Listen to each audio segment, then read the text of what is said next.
안녕하세요. 하늘소리교회 이모상 목사입니다. 2021년 7월 12일 월요일 오늘의 말씀 시작하겠습니다. 오늘 나눌 말씀은 사도행전 15장 1절에서 13절입니다. 어떤 사람들이 유대로부터 내려와서 형제들을 가르치되 너희가 모세의 법대로 할례를 받지 아니하면 능히 구원을 받지 못하리라 하니 바울 및 바나바와 그들 사이에 적지 아니한 다툼과 변론이 일어난지라.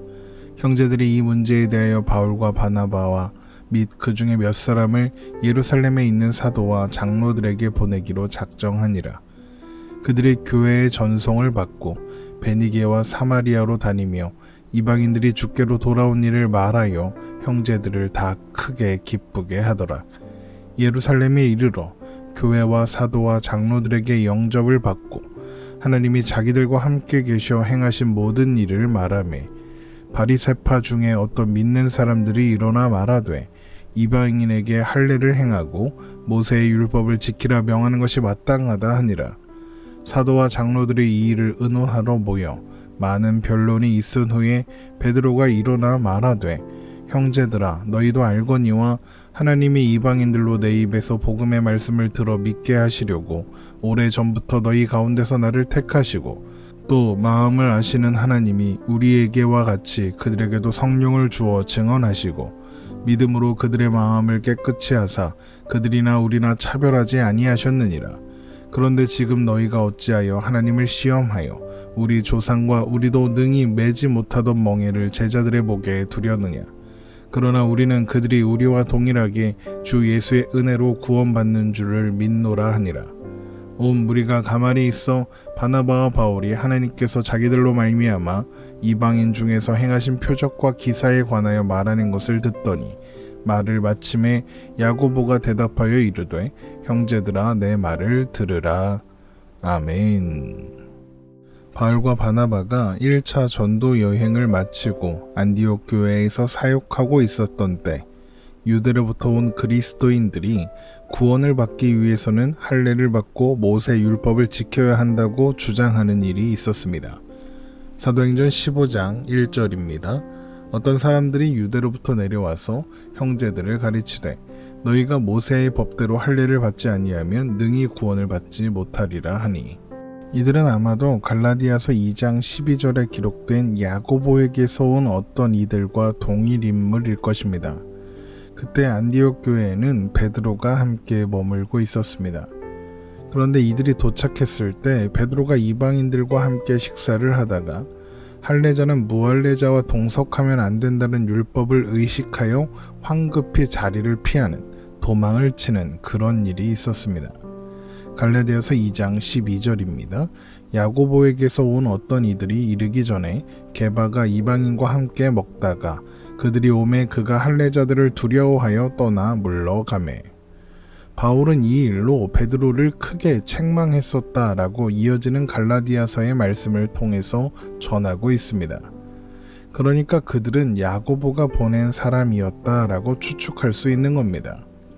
예루살렘 교회의 지도자였던 야고보는 아마도 안디옥 교회의 파송을 받아서 여러 이방 지역을 다니며 복음을 전한 바울과 바나바의 소식을 전해 듣고 그 이야기를 구체적으로 확인하기 위해서 이 사람들을 파견했을 것입니다. 그리고 그들은 그곳에서 안디옥에 있는 여러 이방인 신자들을 보았겠죠. 그러다 그들이 할례도 모르고 모세 율법도 모른다는 것을 알게 되었을 것입니다. 그들은 아마도 바리새파 출신으로서 신자가 된 사람들이었을 겁니다. 그래서 그들은 이방인 신자들이 할례도 받지 않고 모세 율법도 모른 채 신자로 받아들여졌다는 것을 인정할 수 없었던 것입니다. 그들은 하나님의 백성으로서 완전한 자격을 갖추어야만 완전한 구원에 이를 수 있는데 완전한 자격을 갖추려면 예수님에 대한 믿음은 물론이고 할례와 율법을 지키는 일이 필요하다 이렇게 생각하고 있었던 것입니다. 그러나 이것은 그동안 바울과 바나바를 비롯한 사도들이 가르쳐온 내용과 반하는 내용이었습니다. 사도들은 언제나 구원을 위한 방법은 예수 그리스도를 힘입는 것, 그분을 믿는 것밖에 없다고 가르쳐 왔을 테니까요. 그러니까 그들은 야고보가 그들을 보낸 목적과는 상관없이 자신들의 권한을 넘어서 할례와 율법 준수를 해야만 구원을 받을 수 있다는 자신들의 견해가 옳다고 주장하고 있는 것입니다.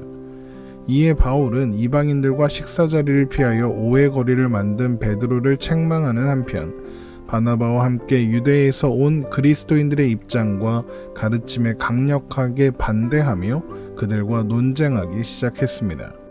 그렇게 논쟁이 격해지자 안디옥 교회의 신자들은 바울과 바나바를 다른 형제들과 함께 예루살렘에 있는 사도들과 장로들에게 보내어 이 문제에 대하여 숙고하고 답을 내려줄 것을 요청하기로 했습니다.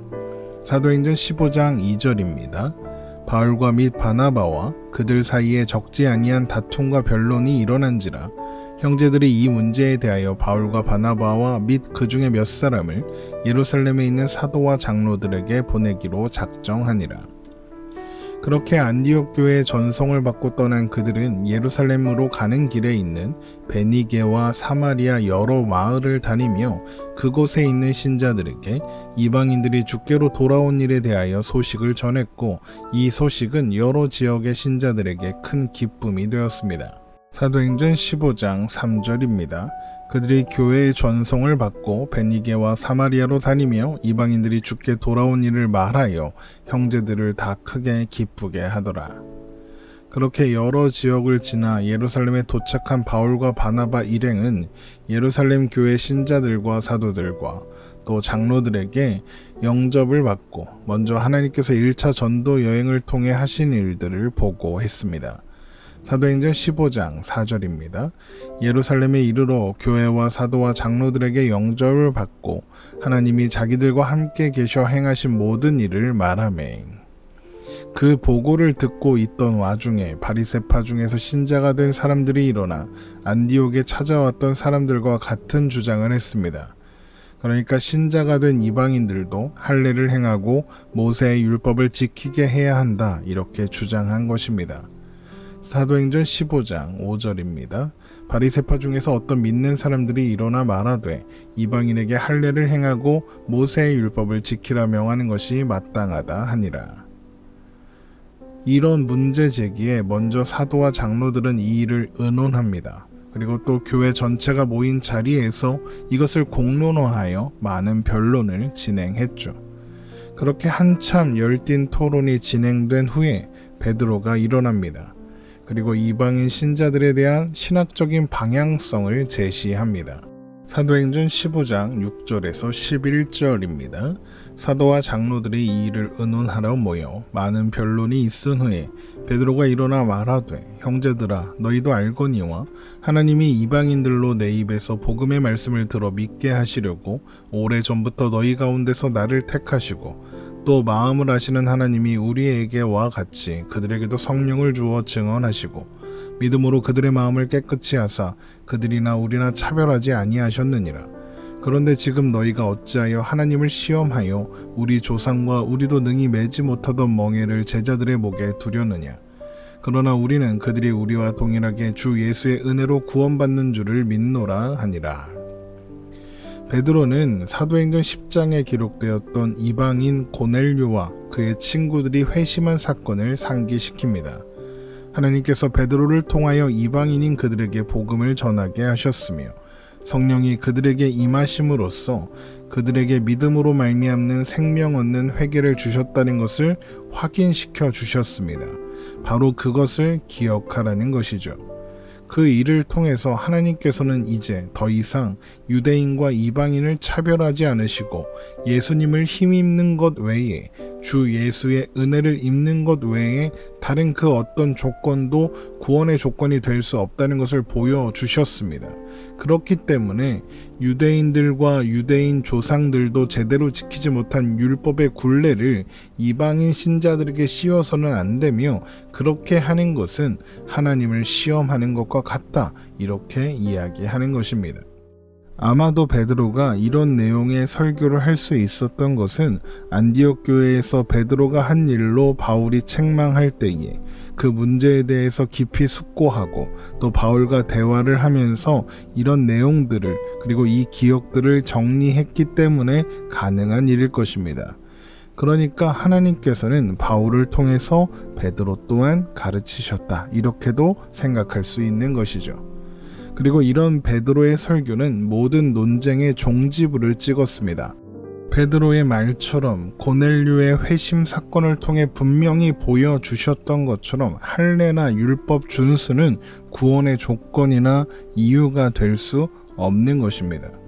하나님이 주 예수의 은혜로 구원을 허락하신다면 이방인들 또한 예수님을 믿음으로 구원을 받는 것이 당연하기 때문에, 합당하기 때문에 더 이상 할례나 모세 율법을 지킬 것을 요구할 수 없다, 이것이 분명하게 드러났던 것입니다. 그래서 온 무리는 가만히 아무 말도 하지 않고 있었습니다.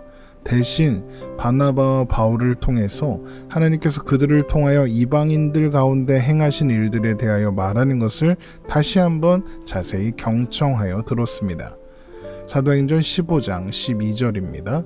온 무리가 가만히 있어 바나바와 바울이 하나님께서 자기들로 말미암아 이방인 중에서 행하신 표적과 기사에 관하여 말하는 것을 듣더니, 그렇게 바울과 바나바의 설명이 끝나자 이번에는 야고보가 나섭니다. 그리고 이 문제에 대한 답을 정리해 주죠.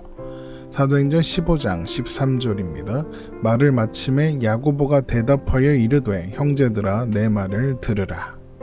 이 자세한 내용, 야고보가 이것에 대하여 내리는 결론에 대한 이야기는 내일 말씀 묵상 시간에 살펴보도록 하겠습니다. 우리가 베드로를 통해서 또 바울을 통해서 늘 확인하는 것은 하나님께서 주시는 구원의 선물을 받을 수 있는 유일한 근거는 예수님을 믿는 믿음이라는 것을 우리는 잊지 말아야 하겠습니다. 바울과 바나바의 전도 여행 내내 우리는 그것을 확인했습니다. 하나님께서 영생을 주시기로 작정하신 사람들에게 하나님은 믿음을 주셔서 구원을 선물로 주셨습니다. 사도행전 13장 48절입니다. 이방인들이 듣고 기뻐하여 하나님의 말씀을 찬송하며 영생을 주시기로 작정된 자는 다 믿더라. 하나님께서 자격 없이 조건 없이 은혜의 작정으로 부르신 사람들에게 믿음을 허락하시고 구원을 선물로 주셨습니다. 이것 외에 구원을 받을 수 있는 다른 방법이나 조건은 없습니다. 다른 복음은 없습니다. 오직 은혜, 오직 믿음, 이것이 가장 중요한 복음의 진리라는 것 우리는 잊지 말아야 하겠습니다. 그 은혜를 받은 우리, 그래서 믿음 안에 있는 우리, 그래서 하나님의 온전한 백성된 우리라는 것을 기억하며 오늘을 살아가는 우리가 되기를 주님의 이름으로 축원합니다.